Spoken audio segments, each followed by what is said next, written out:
Chef Chris doing another Chef at Home video. This morning I'm going to be making a French omelet, which is a little different from what we normally do in the cafes. We do more of an American omelet, where you crack the eggs, beat them together, add all your ingredients, throw them in a pan, flip them over, add your cheese, and etc.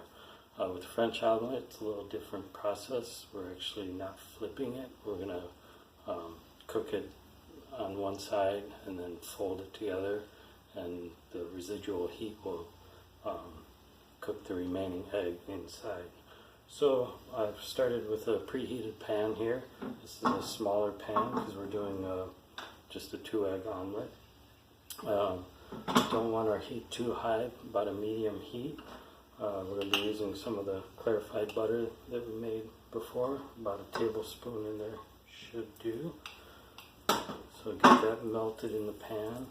Kind of swirl it around the edge because the egg will fill the bottom of this smaller pan, and we don't want it to stick to the edge. I am using just a regular Teflon non-stick pan this morning.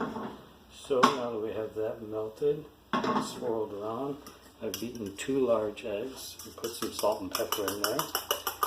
And add that to our pan. You can hear a little sizzle. You don't want too much sizzle because we don't want it too hot to where it's going to burn. And the key to a good French omelet is we're going to kind of do a motion where we're using the bottom of the fork to gently stir the eggs around a little bit, and we're shaking it back and forth to kind of release the egg, and we're incorporating air into the omelet as we cook it. This gives us a nice fluffy omelet. And as you can see, it's starting to congeal. And just continue to do that. Every once in a while we'll carefully run the fork around the edge to make sure that's not sticking.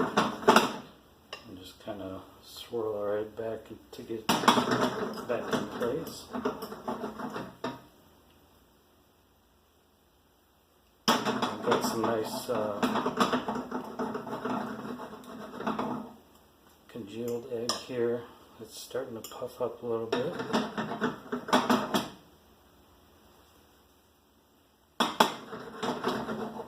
And now at this point it's pretty much cooked. There's a little bit of wet egg, but like I say, as we once we fold the egg, the steam from the egg will actually cook the rest of that and make it nice and airy and fluffy. At this point we can put any ingredients that we want in. I'm going to be just doing a mix of cheese this morning, but you can do, of course, diced ham or sausage, bacon. If you're going to do vegetables, I recommend that you give them a little saute, and then they don't have to be chilled or anything, but that way you're eating cooked vegetables, because this isn't really going to cook them. It'll just warm them up. So now I've got just a regular rubber spatula that I'm going to flip the one side, and then we'll take our plate and back it up here so you can see our plate. And then we can turn the heat off now. Now what we're going to do is basically roll the egg right onto the pan. So and just flip it over, and we have a nice French omelet. A little browning's okay. We try not to get too much brown on it. The perfect French omelet doesn't have any, but I was talking too much and left it sit a little too long in the pan. But that's okay, I'm the one eating it. So that's our classic French omelet. Hope you enjoy. Thank you. Be safe.